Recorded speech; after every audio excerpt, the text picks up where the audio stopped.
আসসালামু আলাইকুম প্রিয় সুধী। মহানবী হজরত মোহাম্মদ সাল্লাল্লাহু আলাইহি ওয়াসাল্লাম এর পূর্ণাঙ্গ জীবনী সিরিজে নবম পর্বে আপনাদের সবাইকে স্বাগতম। আপনি যদি 1 থেকে 8ম পর্ব না দেখে থাকেন তবে উপরে আই বাটনে ক্লিক করে অথবা ভিডিও ডেসক্রিপশনে লিংক থেকে দেখে আসতে পারেন। আজকের এই নবম পর্বে আমরা জানব এক ভয়াবহ অধ্যায়, শিবে আবু তালিব, অবরোধ ও মুসলমানদের ধৈর্য। গত পর্বে আমরা দেখেছিলাম ইসলামের প্রকাশ্যে দাওয়াত শুরু হওয়া, সাফা পাহাড়ে নবীজির আহ্বান, কাফেরদের প্রতিক্রিয়া ও বিদ্রূপ, সাহাবীদের উপর অমানবিক নির্যাতন, সুমাইয়া রাদিয়াল্লাহু আনহার শাহাদাত, বিল্লাল রাদিয়াল্লাহু আনহুর আহাদ ধ্বনি এবং সব শেষমেশ ওমর রাদিয়াল্লাহু আনহুর ইসলাম গ্রহণ। ওমর রাদিয়াল্লাহু আনহুর ইসলাম গ্রহণ ইসলামের ইতিহাসে এক বিশাল মাইলফলক। মুসলমানদের শক্তি বৃদ্ধি। ওমর রাদিয়াল্লাহু আনহু ইসলাম গ্রহণ করার পর মুসলমানরা আর লুকিয়ে নামাজ পড়তেন না, মক্কার রাস্তায় প্রকাশ্যে নামাজ আদায় করতে শুরু করলেন। তাদের কণ্ঠে কোরআনের সুর গুঞ্জিত হতে থাকলো। কাফেররা আতঙ্কিত হয়ে গেল, যতই নির্যাতন করি এরা ততই শক্তিশালী হচ্ছে। কাফেরদের নতুন ষড়যন্ত্র। তখন কুরাইশরা বুঝলো যতই নির্যাতন বাড়ানো হোক মুসলমানদের ভাঙা যাচ্ছে না।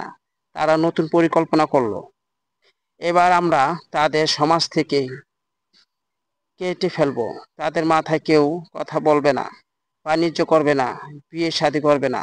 এমনকি তারা লিখিতভাবে এক দলিল তৈরি করলো, যেখানে উল্লেখ ছিল বনি হাসিম ও মুসলমানদের সঙ্গে কোনো সম্পর্ক রাখা চলবে না।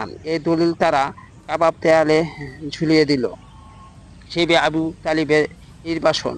নবীজি সাল্লাল্লাহু আলাইহি সাল্লাম, তার পরিবার এবং মুসলমানরা মক্কায় এক উপত্যকার আশ্রয় নিতে বাধ্য হলেন। এমন উপত্যকার নাম ছিল শিবে আবু তালিব। এখানে শুরু হলো 3 বছরের অবরোধ। তাদের কোনো খাদ্য, বাণিজ্য বা সম্পর্কের সুযোগ রাখা হলো না। ক্ষুধার কষ্টে ভয়াবহ অবস্থা। প্রিয় ভাই ও বোনেরা, ভাবুন তো 3 বছর ধরে মুসলমানরা ক্ষুধার্ত থেকেছেন।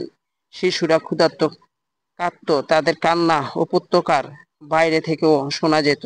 অনেক সময় তারা শুকনো গাছের পাতা সেদ্ধ করে খেতেন, চামড়া জ্বালিয়া নরম করে তা খেতে বাধ্য হতেন। কিছু সাহাবী বলতেন, আমাদের জিহ্বা শুকিয়ে যেতে ক্ষুধায় আমরা কষ্ট কাঁপতে কাঁপতে নামাজ আদায় করতাম। সাহাবীদের ত্যাগ ও ধৈর্য। হযরত খাদিজা রাদিয়াল্লাহু আনহা, যিনি ধনী ছিলেন, তার সমস্ত সম্পদ মুসলমানদের জন্য ব্যয় করলেন, তবুও তিনি ধৈর্য হারালেন না। হযরত আবু তালিব যদিও ইসলাম গ্রহণ করেননি, কিন্তু তিনি দিন-রাত নবীজির নিরাপত্তার জন্য চেষ্টা করেছেন। প্রতিদিন রাত্রে নবীজির শয্যা পরিবর্তন করে দিতেন, যাতে কেউ হঠাৎ এসে ক্ষতি করতে না পারে। আল্লাহর প্রতি ভরসা। নবীজি সাহাবীদের বলতেন, ধৈর্য ধরো, আল্লাহর সাহায্য আসবে। যেমন অতীতে নবী মুসা আলাইহিস সালাম ও তার কম কষ্টের পর বিজয় পেয়েছিলেন, তেমনি মুসলমানরাও বিজয় লাভ করবে। কাফিরদের নিষ্ঠুরতা। কুরাইশরা মাঝে মাঝে বাইরে থেকে খাবার আনতো, চাইলে তা বন্ধ করে দিত। যদিও কোনো দয়ালু মানুষ মুসলমানদের জন্য খাবার নিয়ে আসতো, তারা তাকে বাধা দিত, এমনকি খাবারের দাম বাড়িয়ে দিত, যাতে মুসলমানরা কিছু কিনতে না পারে। অবরোধ ভাঙ্গার অলৌকিক ঘটনা। 3 বছর পর আল্লাহর পক্ষ থেকে সাহায্য এলো। মক্কার কিছু দয়ালু ব্যক্তি বললেন, এটা অন্যায়।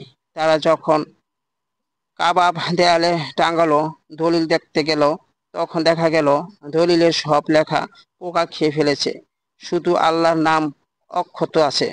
এটি দেখে অনেকে হৃদয় নরম হলো। তারা অবরোধের বিরোধিতা করলো। অবশেষে দলিল ছিঁড়ে ফেলা হলো এবং মুসলমানরাই মুক্তি পেলেন। এই থেকে শিক্ষা। প্রিয় ভাই ও বোনেরা, এই কাহিনী আমাদের শিক্ষা দেয়, আল্লাহর পথে যারা অটল থাকে তাদের জন্য আল্লাহর সাহায্য অবধারিত। কষ্ট আসবে, ক্ষুধা আসবে, দুঃখ আসবে, কিন্তু আল্লাহ সব সময় ঈমানদারদের পাশে থাকেন। প্রিয় ভাই ও বোনেরা, আজকে নবম পর্বে আমরা জানলাম শিবে আবু তালিবের 3 বছরের অবরোধ, ক্ষুধা, দারিদ্র, ধৈর্য, ত্যাগ ও আল্লাহর সাহায্য অলৌকিক কাহিনী। পরবর্তী দর্শন পর্বে আমরা আলোচনা করব অবরোধ থেকে মুক্তির পর নবীজির জীবনে নতুন অধ্যায় এবং নতুন দাওয়াতের কৌশল। তাই অবশ্যই সিরিজটি ধারাবাহিকভাবে দেখে যাবেন। ভিডিওটি ভালো লাগলে লাইক দিন, শেয়ার করুন আর চ্যানেলটি সাবস্ক্রাইব করুন। সমাপ্তির দোয়া, আল্লাহ আমাদের সবাইকে ধৈর্য ধরা তৌফিক দিন, কষ্টের সময় ঈমানকে অটল রাখার শক্তি দিন এবং মহানবী সাল্লাল্লাহু আলাইহি সাল্লামের জীবনী থেকে শিক্ষা নিয়ে জীবনে বাস্তবায়ন করার তৌফিক দিন।